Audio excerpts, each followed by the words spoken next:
नमस्कार मित्रों, हमारे चैनल पर एक बार फिर से आपका स्वागत है। आज हम बात करेंगे हिंदी की सबसे महत्वपूर्ण टॉपिक समास की। इससे हर एक परीक्षाओं में 4 से 5 नंबर के क्वेश्चंस बनते रहते हैं। अगर आप ये वीडियो देखेंगे तो आप आसानी से वो सारे क्वेश्चंस को सॉल्व कर ले जाएंगे और फुल मार्क्स पाएंगे। ठीक है, तो अगर सबसे पहले आप हमारे चैनल को सब्सक्राइब कर दीजिए और वीडियो को ज़रूर लाइक कीजिएगा। तो आइए बात करते हैं समास की। तो दोस्तों, पहले जान लें कि हम लोग इस वीडियो में क्या क्या पढ़ेंगे। तो हम पढ़ेंगे कि समास क्या है, समास का अर्थ क्या होता है, उसकी परिभाषा क्या है, उसके कौन कौन से प्रकार हैं, और उसके बाद हम लोग लास्ट में करेंगे 25 बहुविकल्पी क्वेश्चंस जो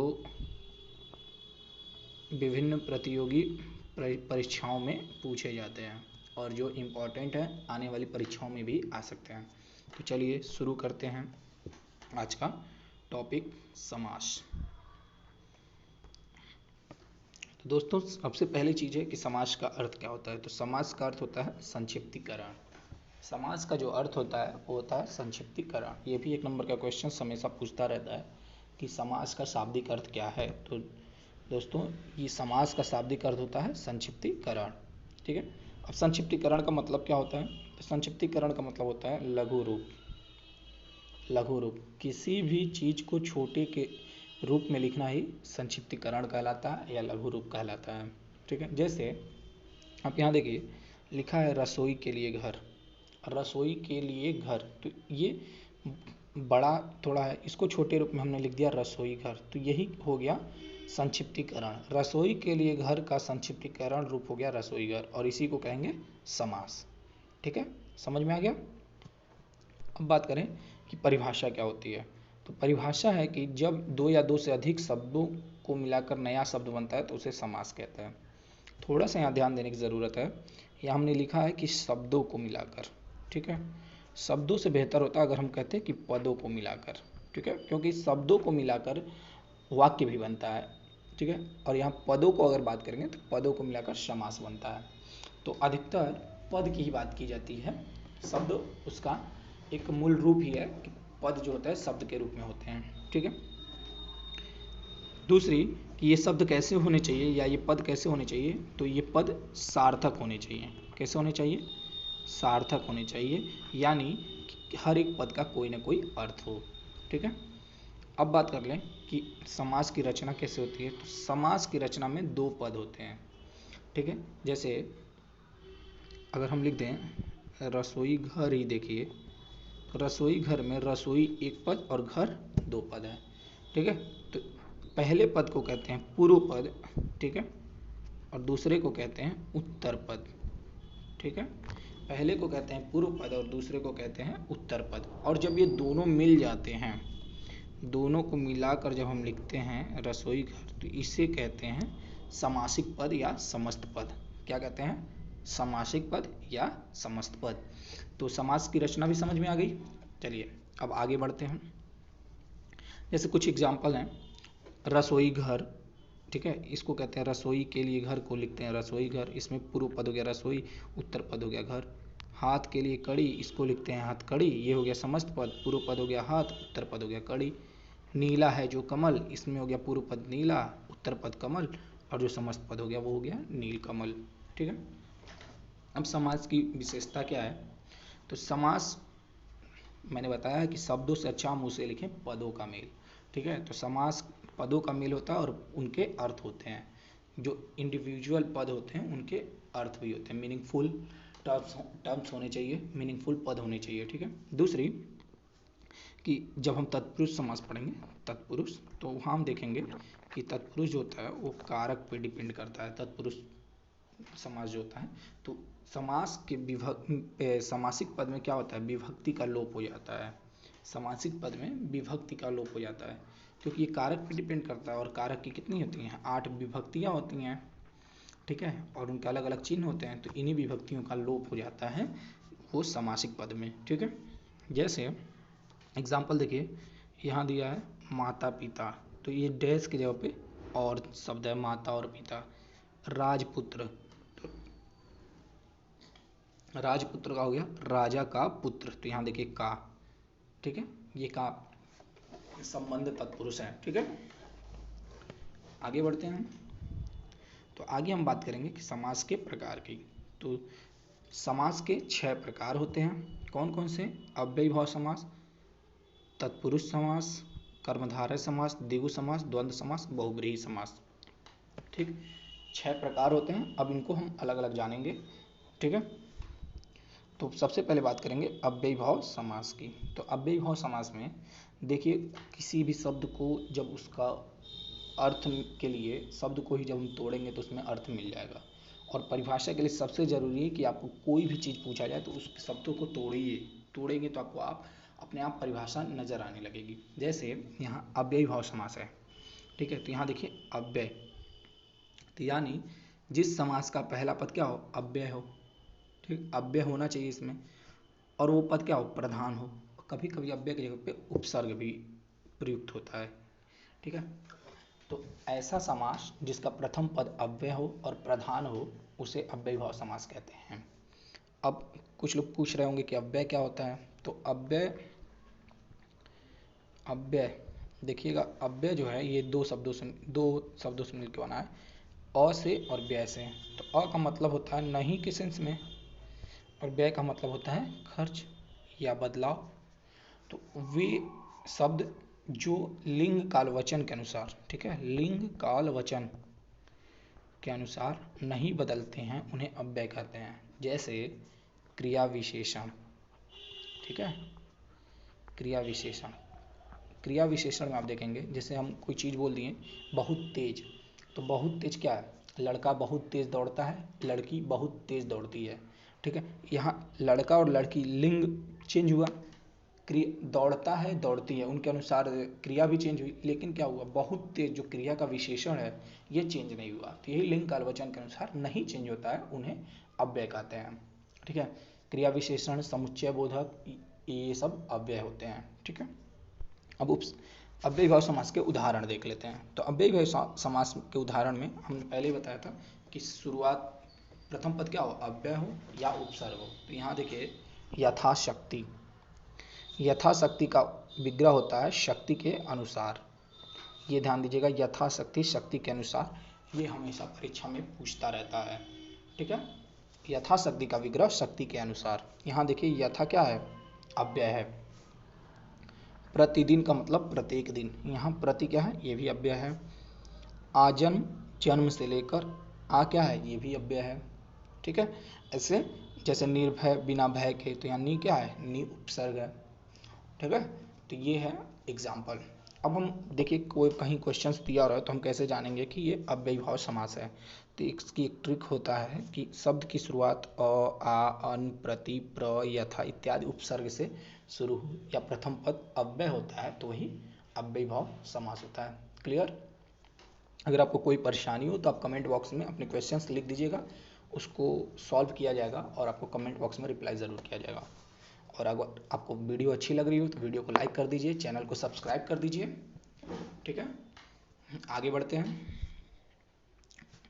तो आगे अब बात करेंगे दूसरे प्रकार की। तो दूसरा प्रकार है तत्पुरुष समास। दूसरा है तत्पुरुष समास। तो इसमें देखिए क्या होता है, समास जो है दो पदों से मिलकर बना है, पूर्व पद उत्तर पद। तो इसमें क्या होता है? उत्तर पद प्रधान होता है, उत्तर पद प्रधान होता है। प्रधान का मतलब कि सारी डिपेंडेंसी उत्तर पद पे होती है।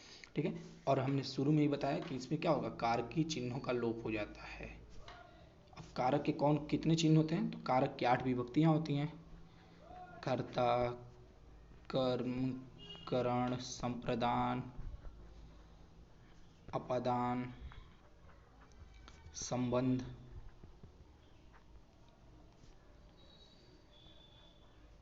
अधिकरण और संबोधन। ठीक, ये होते हैं कारक की विभक्तियां। ठीक है, और इनके अलग अलग विभक्ति चिन्ह होते हैं। आगे बात करेंगे हम। जैसे अब देखिए देशभक्ति है, देशभक्ति, तो देशभक्ति का मतलब देश के लिए भक्ति।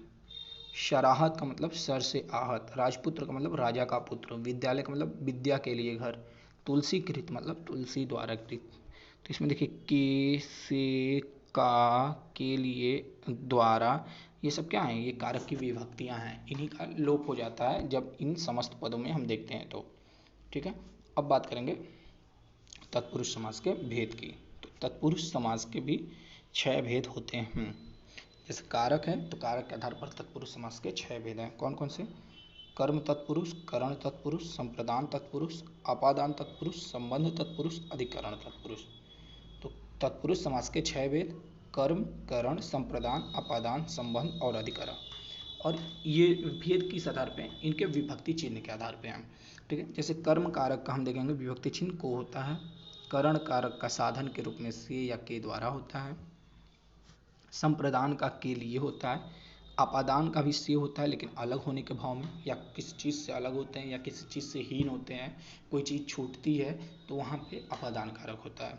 संबंध कारक किसी भी चीज़ का दूसरे के साथ संबंध स्थापित करने में उनके जो विभक्ति होते हैं जैसे का, की, के, रा, री, रे, ये सब होते हैं संबंध के।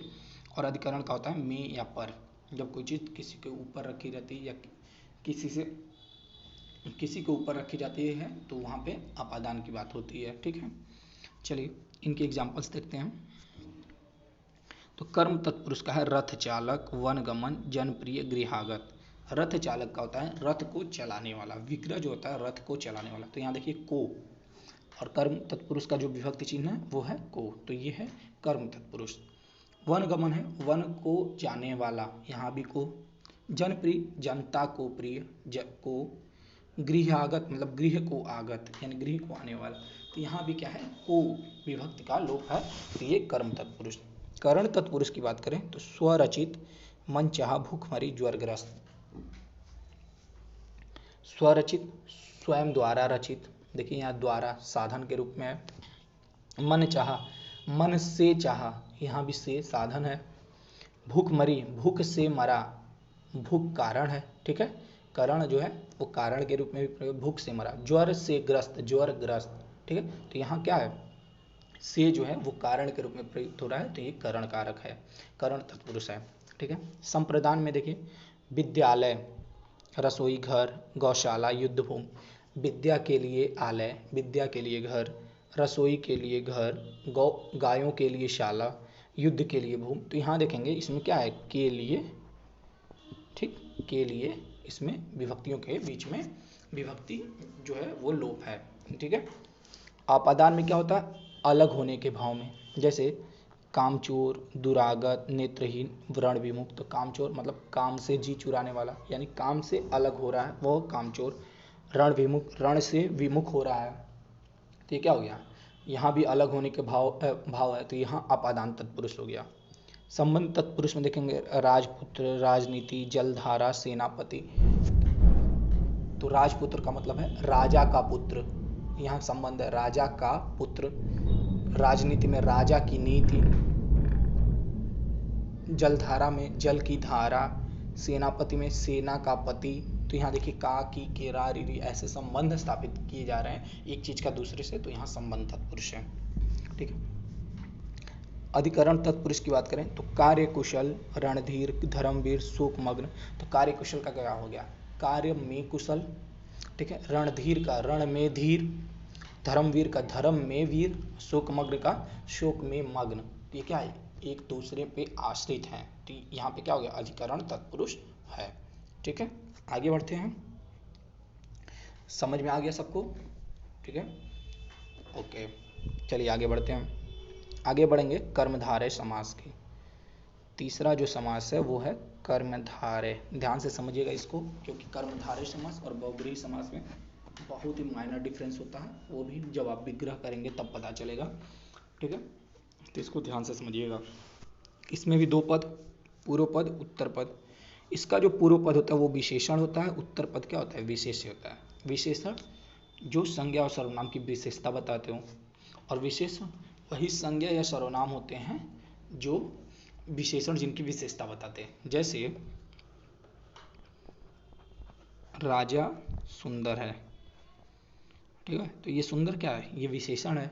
विशेषण किसकी विशेषता बता रही है राजा की, ये राजा क्या है संज्ञा है, तो ये क्या हो गया ये विशेष्य हो गया, और ये क्या हो गया ये विशेषण हो गया सुंदर। ठीक है, ये है विशेषण और विशेष। दूसरी उपमेय हो और उत्तर पद उपमान हो। उपमेय मतलब जिसकी तुलना की जाए, और उपमान मतलब जिससे तुलना की जाए। ठीक है, उपमेय मतलब जिसकी तुलना की जाए, उपमान मतलब जिससे तुलना की जाए, ठीक, वो होते हैं उपमेय और उपमान, ठीक है। और इसमें क्या होता है, उत्तर पद प्रधान होता है, उत्तर पद प्रधान होता है। तो कर्मधारय समास की परिभाषा क्या है, ऐसा समास जिसका उत्तर पद प्रधान हो तथा प्रथम पद विशेषण और उत्तर पद विशेष्य हो, वो क्या होता है, कर्मधारय समास होते हैं। जैसे चरण कमल, यहाँ कमल, कमल क्या उत्तर पद है, ये प्रधान है, क्योंकि यहाँ देखिएगा कमल क्या होगा, वो कमल ही वर्ड में मेन होगा। जैसे चरण कमल का मतलब हो गया कमल के समान जो चरण, ठीक है। चंद्रमुख, चंद्रमुख देखिए यहाँ गलत लिख दिया, नीला है जो को, ये हो गया चंद्रमा के समान मुख, ठीक, चंद्रमा के समान मुख। महादेव, महान है जो देव, पीताम्बर, पीत है जो अंबर, अधमरा, आधा है जो मरा, ठीक है। कर्मधारय समास की एक विशेषता बता दें, अगर कहीं विग्रह दिया हो और आपको पता करना हो इसमें कौन सा समास है, तो अगर विग्रह में आपको जो शब्द दिखाई दे रहा है, ठीक है, जो शब्द, जो शब्द अगर आपको दिखाई दे रहा है तो वो लगभग 95% चांस है कर्मधारय समास का, ठीक है, 95% चांस है कर्मधारय समास का, अगर आपको विग्रह में जो दिखाई दे रहा हो, ठीक है। अब बात करेंगे कर्मधारय समास के भेद की। तो कर्मधारय समास की भेद है विशेषण पूर्व पद, विशेष्य पूर्व पद, विशेषणोभय पद, विशेष्योभय पद। ये जो विशेष्य पूर्व पद और विशेष्योभय पद, विशेष्य वाले जो होते हैं ये अधिकतर संस्कृत में पूछे जाते हैं, संस्कृत में इनका उपयोग होता है। विशेषण पूर्व पद मतलब शब्द में ही अर्थ समझ आएगी, विशेषण पूर्व पद यानी जिसका पूर्व पद विशेषण हो वो विशेषण पूर्व पद कर्मधारय समास। विशेष्य पूर्व पद जिसका पूर्व पद विशेष्य हो, विशेषणोभय पद, यहाँ देखिएगा इसका मतलब है विशेषण प्लस उभय, विशेषणोभय, उभय मतलब होता है दोनों, यानी दोनों पद क्या हो, विशेषण हो, ठीक, तो वो विशेषणोभय पद और विशेष्योभय पद दोनों पद विशेष्य हो तो विशेष्योभय पद। उदाहरण देखते हैं, विशेषण पूर्व पद में नील गाय और प्रिय सखा, यानी नीला है जो गाय, प्रिय है जो सखा, ठीक है। ये क्या है, पहला पद नीला और प्रिय क्या है, ये विशेषण है। विशेष्य पूर्व में कुमारी श्रमणा, यानी किस श्रमण, कुमारी श्रमणा, इसमें क्या है, कुमारी जो है ये पूर्व पद है, ये विशेष्य है। विशेषणोभय पद नील पीत सुनी अनसुनी, नीला और पीला ये दोनों क्या है, विशेषण है। सुना और अनसुना ये भी दोनों क्या है, विशेषण है। विशेष्योभय पद आम और गाछ, ठीक है, आम गाछ, तो ये क्या है, ये दोनों विशेष्य हैं, ठीक है। ये अधिकतर संस्कृत में प्रयुक्त होते हैं, ठीक है। आगे बात करेंगे द्विगु समास की, आगे बात करेंगे द्विगु समास की। द्विगु समास में देखिए पूर्व पद संख्यावाचक होता है और ये जो संख्या होती है, जो संख्या होती है ये समूह को दर्शाती है, न कि कोई विशेष अर्थ दर्शाती है, ठीक है। ये ध्यान रखिएगा, जो संख्या होता है वो समूह को दर्शाता है, न कि किसी विशेष अर्थ को दर्शाता है। तो द्विगु समास वह समास जिसका प्रथम पद संख्यावाचक हो द्विगु समास कहलाता है, ठीक है। प्रथम पद संख्यावाचक हो द्विगु समास कहलाता है। जैसे नवग्रह, तो क्या है, नौ ग्रहों का समूह, यहाँ जो नौ है वो क्या है, समूह को दर्शा रहा है। त्रिवेणी, तीन वेणियों का समूह। सतसई, 700 पदों का समूह। सप्तऋषि, 7 ऋषियों का समूह। पंजाब, 5 नदियों का समाहार। तो यहाँ जो है, जो संख्या दिखाई गई है, नौ, त्रि, सत, सप्त, पन, तो ये सब क्या है, समूह को दर्शा रहे हैं, न कि किसी विशेष अर्थ को दर्शा रहे हैं, ठीक। आगे बढ़ते हैं, द्विगु समास के भेद की बात करेंगे। द्विगु समास के भेद, तो द्विगु समास के कौन कौन से भेद हैं, तो दिया है द्विगु समास के दो भेद हैं, समाहार द्विगु और उत्तर पद प्रधान द्विगु। ये भी देखिएगा शब्द में ही अर्थ छुपा है, समाहार, ठीक है। समाहार का मतलब होता है संग्रह या इकट्ठा, ठीक है, संग्रह या इकट्ठा। तो ऐसा द्विगु समास जिसमें क्या हो, समाहार या समूह या इकट्ठा होने की बात कही जाए वो होता है समाहार द्विगु। जैसे त्रिलोक, 3 लोकों का समाहार। पंचवटी, 5 वटी का समूह, ठीक है। इसमें क्या इकट्ठा होने की बात कही जा रही है, तो ये क्या हो गए, ये हो गए द्विगु समास, हो गए समाहार द्विगु समास, ठीक है।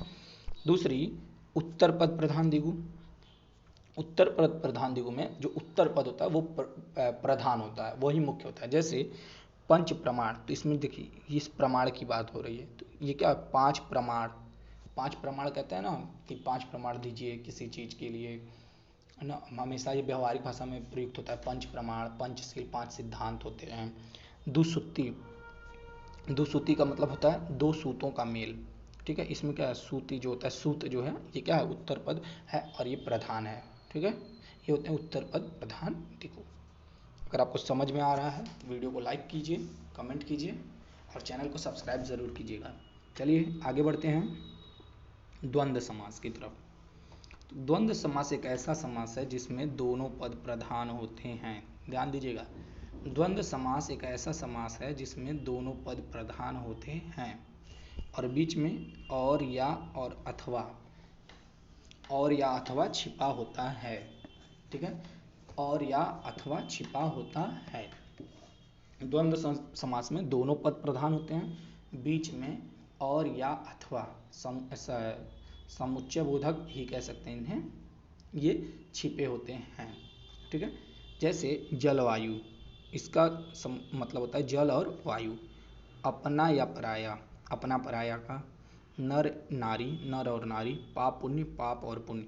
इसके पहचान की ट्रिक है कि ये जब शब्द दिए रहेंगे तो इनके बीच में डैश होगा, ये जो डैश है इनके शब्दों के बीच में होगा, तो इससे हम पहचान लेंगे कि ये द्वंद्व समास है, ठीक है। अगर विग्रह दिया हो तो उसमें और या की बात हो, अथवा की बात हो, तो वो क्या होंगे, द्वंद्व समास होंगे, ठीक है। अब बात कर ले द्वंद्व समास के भेद की। तो द्वंद्व समास के तीन भेद हैं, इतरेत्तर द्वंद्व, समाहार द्वंद्व, वैकल्पिक द्वंद्व। इतरेत्तर द्वंद्व, समाहार द्वंद्व, वैकल्पिक द्वंद्व। इतरेत्तर द्वंद्व की बात करें तो इसमें क्या होता है, बीच में और शब्द छिपा होता है तथा क्या है, दोनों शब्द अलग अलग अस्तित्व रखते हैं। बीच में और छिपा रहेगा और दोनों शब्द जो अलग अलग होंगे अस्तित्व रखेंगे। दोनों जो पद हैं, पूर्व पद और उत्तर पद, इनका अलग अलग अस्तित्व होगा। जैसे राम कृष्ण, इसका मतलब हुआ राम और कृष्ण, और छिपा है, और राम का भी अलग मतलब, कृष्ण का भी अलग मतलब, ठीक है। अमीर गरीब, अमीर का भी मतलब, गरीब का भी मतलब, बीच में और छिपा है। माँ बाप, माँ और बाप दोनों का मतलब और बीच में और छिपा है। तो ये क्या हो गया, इतरेत्तर द्वंद्व। दूसरा समाहार द्वंद्व की बात करें तो दोनों पद समुच्चय बोधक से जुड़े हों, दोनों पद समुच्चय बोधक से जुड़े हों। जैसे और या अथवा से जुड़ा हो। जी बात कर रहे थे समाहार द्वंद्व की। समाहार द्वंद्व वो होता है कि जो दोनों पद होते हैं वो समुच्चय बोधक से जुड़े होते हैं। समुच्चय बोधक हो गया और या अथवा इन शब्दों से जुड़े होते हैं। और क्या है कि जो दोनों शब्द होते हैं वो अलग अलग अस्तित्व नहीं रखते हैं, जबकि समूह का बोध कराते हैं। ध्यान दीजिएगा, इतरेत्तर में क्या है, दोनों शब्द अलग अलग अस्तित्व रखते हैं, लेकिन समाहार में क्या है कि दोनों समूह का बोध कराते हैं। जैसे दाल रोटी, तो इसमें क्या है, दाल और रोटी, दाल रोटी जैसे कहते हैं दाल रोटी की व्यवस्था हो जाए, तो ये दाल रोटी एक समूह का बोध कराता है, यानी ये भोजन का बोध कराता है, ठीक है। मीनिंग तो है कि दाल और रोटी, लेकिन ये क्या है, वो समूह का बोध कराता है, भोजन का बोध कराता है। दूसरा है हाथ पाँव, तो इसका होता है हाथ और पाँव। तो हाथ और पाँव क्या है, ये शरीर का बोध कराता है। जैसे हाथ पाँव काम नहीं कर रहे, यानी बॉडी काम नहीं कर रही है, ठीक है। अब बात करें वैकल्पिक द्वंद्व की। वैकल्पिक द्वंद्व की बात करेंगे। वैकल्पिक द्वंद्व में होता है, ये दोनों क्या होते हैं, या शब्द से जुड़े होते हैं। जो दो पद होते हैं वो या से जुड़े होते हैं और विपरीत अर्थ वाले पद होते हैं। जो दोनों पद होते हैं वो विपरीत अर्थ वाले होते हैं। जैसे पाप पुण्य, पाप या पुण्य, या से जुड़ा है और पाप और पुण्य क्या है, एक दूसरे के विलोम है। अपना भला बुरा, भला और बुरा क्या है, अपोजिट है, और बीच में क्या है, या शब्द से जुड़े हैं। तो ये हो गए आपके वैकल्पिक द्वंद्व। इस तरह समाहार, इतरेत्तर और वैकल्पिक द्वंद्व समास के तीन प्रकार हो गए। अब बात करेंगे लास्ट और अंतिम समास की, जिसका नाम है बहुब्रीहि समास। ये देखिए इंपॉर्टेंट है। इसके डिफिनेशन में समझिए कि कोई पद प्रधान नहीं होता है, कोई पद प्रधान नहीं होता है, बीच में आते हैं एक तृतीय पद, तो तृतीय पद इसमें प्रधान होता है। कौन सा पद, तृतीय पद प्रधान होता है। ये क्वेश्चन भी पूछा जाता है कि वो कौन सा ऐसा समास है जिसमें अन्य पद प्रधान होता है, अन्य पद, तो वो बहुब्रीहि समास है जिसमें अन्य पद प्रधान होता है। ठीक है। इसके विग्रह करने पर वाला है, जो, जिसका, जिसकी, वह आदि शब्द आते हैं। जैसे गजानन, गज का आनन है जिसका, और इसका जो तीसरा व्यक्ति कौन सा है, गणेश। गज और आनंद इन दोनों शब्द का अर्थ नहीं लिया गया, अर्थ किसका लिया गया, गणेश का। ठीक है, ये तृतीय पद प्रधान हो गया। नीलकंठ, नीला है कंठ जिसका, न नील का लिया गया न कंठ का लिया गया, अर्थात शिव। ठीक है, तो ये क्या हो गया, बहुब्रीहि समास हो गया। चक्रधर, चक्र को धारण करने वाला, अर्थात विष्णु, तो ये तृतीय पद प्रधान हो गए, ये हो गए बहुब्रीहि समास। बहुब्रीहि समास का एक ट्रिक मैं बता दूं आपको, जो ट्रिक होता है इनका, ट्रिक है कि देखिएगा, भगवान की बात हो, भगवान की जो बात हो या उनके पर्यायवाची की बात हो, जैसे आप जितने नाम सुनते हैं, ठीक है, तो वो क्या होंगे, वो बहुब्रीहि समास होंगे। दूसरी इंपॉर्टेंट चीज बता दूं, दूसरा कि समास का जो क्रम होता है, जैसे कुछ ऐसे होते हैं कि आप समास को समझेंगे, जैसे कर्मधारय और बहुब्रीहि में अंतर है, कर्मधारय, बहुब्रीहि और तत्पुरुष। अगर किसी समास में आपको संदेह हो कि इन तीनों में से हो सकता है, तो उसमें क्रम निर्धारित किया जाता है कि कौन किसे पहले रखेंगे। तो पहले पे होता है बहुब्रीहि, दूसरे पे कर्मधारय और तीसरे पे तत्पुरुष। अगर किसी भी समास में आपको भेद हो, तो समास का नंबरिंग देने का, जो प्रायिकता देने का, प्राथमिकता देने की जो बात है, वो है पहले नंबर पे हम बहुब्रीहि की बात करेंगे, दूसरे पे कर्मधारय की और तीसरे पे तत्पुरुष की बात करेंगे। ये कब, जब संदेह हो, जब एक ही, जैसे मान लीजिए पीताम्बर की बात है, ठीक है, पीताम्बर दे दिया, अब पीताम्बर में क्या है कि अब हमारे ऊपर डिपेंड करेगा विग्रह क्या करें। अगर इसका विग्रह करते हैं पीला है जो अंबर, तो ये हो गया कर्मधारय समास। अगर ये विग्रह करें पीले अंबर, पीले वस्त्र को धारण करने वाला अर्थात कृष्ण, तो हो गया बहुब्रीहि समास। तो इसमें क्या है, हम क्रम देंगे। अगर विग्रह नहीं दिया है, केवल समासिक पद दिया है, तो उसमें हम सबसे पहले प्राथमिकता देंगे बहुब्रीहि को, उसके बाद कर्मधारय को, फिर तत्पुरुष को। ठीक है, अगर बहुब्रीहि और कर्मधारय दोनों ऑप्शन हो, तो वहां पे हम सबसे पहले मारेंगे बहुब्रीहि को। ठीक है। तीसरी इंपॉर्टेंट चीज है संधि और समास में अंतर। संधि और समास में अंतर। संधि जो होता है वो दो वर्णों का मेल होता है, ध्यान दीजिएगा, वर्णों का मेल। और समास क्या है, दो पदों का मेल। संधि क्या है, वर्णों का मेल है, और समास क्या है, पदों का मेल है। ठीक है, ये ध्यान रखिएगा। संधि जो है वर्णों का मेल है और समास पदों का मेल है। कुछ लोग ये कह रहे होंगे कि विद्यालय, विद्यालय को हम विद्याधनालय लिखते हैं, ये भी दो पद हुआ, विद्या के लिए घर, विद्या और आलय का अर्थ है। तो देखिए संधि में यहाँ हम विद्या और आलय नहीं जोड़ते हैं, हम जोड़ते हैं इसका लास्ट मात्रा आ और इसका अंतिम मात्रा आ, और दोनों को मिलकर होता है आ, दीर्घ आ। तो ये होता है, यहाँ वर्णों का मेल होता है, तो वो संधि होता है। और जब समास की बात करें तो पदों का मेल होता है, तो वो समास होता है। ठीक है, ये भी क्लियर। अब हम बात करेंगे विभिन्न प्रतियोगी परीक्षाओं में पूछे गए क्वेश्चंस की। अगर आपने वीडियो देखा है तो आप आसानी से सारे क्वेश्चंस कर ले जाएंगे। चलिए, तो पहला क्वेश्चंस करते हैं, समास का अर्थ है। तो समास का अर्थ क्या बताए थे, समास का अर्थ है, पहला ही ऑप्शन सही है इसमें, संक्षेप। समास का अर्थ क्या होता है, संक्षेप या लघु रूप। ठीक है। दूसरा क्वेश्चन करते हैं, कौन सा अव्ययीभाव समास है, गृहागत, कुशल, आचार और प्रतिदिन। तो अव्ययीभाव का क्या होता है, अव्यय से शुरू हो और या उपसर्ग से शुरू हो। तो इसमें क्या है, प्रतिदिन की बात करें, ये प्रति क्या है, अव्यय है, तो ये कौन सा समास हो गया, अव्ययीभाव समास हो गया। आगे बात करते हैं तीसरे क्वेश्चन की, कि विशेषण विशेष से बना समास है। ये मैंने बताया है कि कर्मधारय जो होता है वो क्या होता है, प्रथम पद विशेषण, और दूसरा क्या होता है, विशेष्य या उपमेय और उपमान होते हैं। तो इसमें कौन सा ऑप्शन हो गया, कर्मधारय। ठीक है। अब बात किया है चतुर्भुज में कौन सा समास है। चतुर्भुज में कौन सा समास है? द्विगु, बहुव्रीहि, अव्ययीभाव, तत्पुरुष। देखिए अगर यहाँ पर फिर देखिए द्विगु और बहुव्रीहि की बात करेंगे, अव्यय और तत्पुरुष तो होगा नहीं। द्विगु में अगर हम संख्या की बात समझें कि 4 भुजाओं का समूह, तो ये द्विगु हो गया।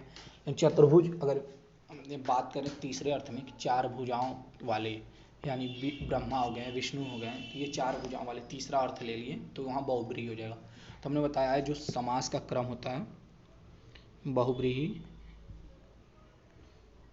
कर्मधारय, तत्पुरुष, द्विगु, द्वंद्व, फिर अव्ययी। तो इसमें क्या है, बहुव्रीहि को हम पहले प्राथमिकता देंगे। तो ऑप्शन नंबर 3 सही है, बहुव्रीहि समास। ठीक है। अब बात करें रुपया पैसा में कौन सा समास है। द्वंद्व, तत्पुरुष, द्विगु और अव्ययीभाव। तो देखिए यहाँ पे सबसे आसान ट्रिक है पहचानने का कि डैश है बीच में, रुपया पैसा के बीच में डैश है, तो ये द्वंद्व समास है। नेत्रहीन में कौन सा समास है? नेत्रहीन में कौन सा समास है? तो नेत्रहीन में समास है, ऑप्शन दिया है करण तत्पुरुष, संबंध तत्पुरुष, अपादान तत्पुरुष, अधिकरण तत्पुरुष। तो नेत्रहीन में क्या है, नेत्र से हीन अलग होने का भाव है, तो यहाँ पे कौन सा होगा, अपादान तत्पुरुष नेत्रहीन में समास है। ठीक है। आगे बात करते हैं, यथाशक्ति का विग्रह है। हमने जब पढ़ाया तभी सबसे ज़्यादा जोर दिया कि यथाशक्ति का बार बार एग्जाम में पूछता है। ऑप्शन दिया है जैसी शक्ति, जितनी शक्ति, शक्ति के अनुसार और यथा जो शक्ति। तो यथाशक्ति का विग्रह होता है शक्ति के अनुसार। ऑप्शन नंबर 3 सही है। दिया है कि अन्य पद प्रधान वाला समास है, कर्मधारय, द्वंद्व, तत्पुरुष, बहुव्रीहि। तो जब बहुव्रीहि पढ़े हम लोगों ने तो बताया कि दोनों पद प्रधान नहीं होते हैं, अन्य पद प्रधान होता है। तीसरे आदमी की जो इंटरफेरेंस होता है वो होता है बहुव्रीहि समास में। ठीक है। आइए मजेदार क्वेश्चन की तरफ चलते हैं। दही बड़ा में कौन सा समास है? दही बड़ा में कौन सा समास है? अब जो लोग दही बड़ा खाते हैं उनके मुंह में तो पानी आ ही गया होगा। दही बड़ा में कौन सा समास है? ऑप्शन दिया कर्मधारय, द्वंद्व, द्विगु, तत्पुरुष। ठीक है। तो यहाँ समझिए दही बड़ा में जो बात किया गया है, दही बड़ा, कुछ लोग के मन में आ रहा होगा कि दही का बड़ा, तो वो मारेंगे तत्पुरुष। तो ये गलत है, दही का बड़ा नहीं होता है। बड़ा किसका बनता है? उड़द का बनता है। दही बड़ा का जो सही ऑप्शन है वो है कर्मधारय समास। अब पूछेंगे कर्मधारय में क्या होता है? कर्मधारय में तो विशेषण विशेष्य होता है। तो दही बड़ा का जो विग्रह है वो है दही में डूबी हुई बड़ा। ठीक है, दही में डूबा हुआ बड़ा। ठीक है, दही में डूबा हुआ बड़ा जो है वो है दही बड़ा का विग्रह। तो ये क्या है, ये बड़ा की विशेषता है कि वो दही में डूबा हुआ है। तो ये कौन सा समास हुआ? कर्मधारय समास हुआ। आगे बात करेंगे मृगनयनी में समास है, तत्पुरुष, कर्मधारय, द्विगु और बहुव्रीहि। तो मृग के समान नयन है जो, तो जो है और इसका विग्रह करेंगे। मृग क्या है? विशेषण है, नयनी क्या है? विशेषण है। तो ये कौन सा हो गया? कर्मधारय। दूध रोटी में समास है, देखिए डैश है तो ये क्या हो गया? द्वंद्व। भूदान में कौन सा समास है? तत्पुरुष, बहुव्रीहि, द्वंद्व और द्विगु। तो भूदान का जब विग्रह करेंगे तो होगा भूमि का दान, भू का दान। तो कारक का जो लोप है तो वो किसमें होता है? तत्पुरुष में। ठीक है। दिनकर में समास है, तो दिनकर में समास क्या है? दिनकर को जब हम करेंगे तो दिन का कारण। ठीक है, दिन का कारण या दिन को करने वाला। यहाँ भी क्या हो रहा है? कारक का लोप हो रहा है। तो कारक का लोप किस में होता है? तत्पुरुष में होता है। तो इसका भी ऑप्शन नंबर 4 सही है, तत्पुरुष समास। शरणागत में समास है, शरणागत में समास है। तो शरणागत में समास कौन सा होता है? तो शरणागत का ऑप्शन दिया है द्वंद्व, द्विगु, कर्मधारय, बहुव्रीहि और तत्पुरुष। तो इसमें भी देखेंगे शरणागत को, तो शरण में आगत। ठीक है, तो यहाँ भी में का लोप है। में क्या होता है? ये में हो गया आपका अधिकरण तत्पुरुष। ठीक है, तो ये कौन सा हो गया? तत्पुरुष समास। मातृभाषा में कौन सा समास है? तो मातृभाषा में ऑप्शन दिया तत्पुरुष, द्वंद्व, द्विगु, बहुव्रीहि। तो मातृभाषा का मतलब होता है माता की भाषा। मातृका भाषा, तो का लोप है, तो ये भी हो गया तत्पुरुष समास।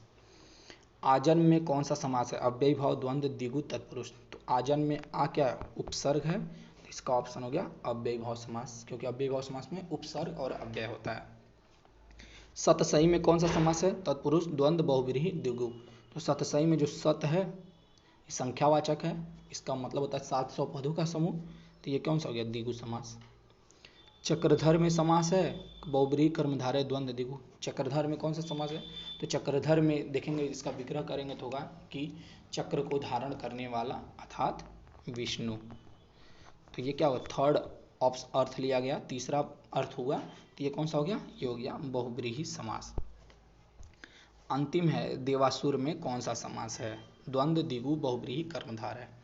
तो देवासुर में होगा वैकल्पिक द्वंद्व, क्योंकि इसका जब बनाएंगे देव या असुर, ठीक, विग्रह जब करेंगे तो यास छुपा है और ये क्या है? अपोजिट है, एक दूसरे के विलोम है, तो इनका ऑप्शन क्या हो गया?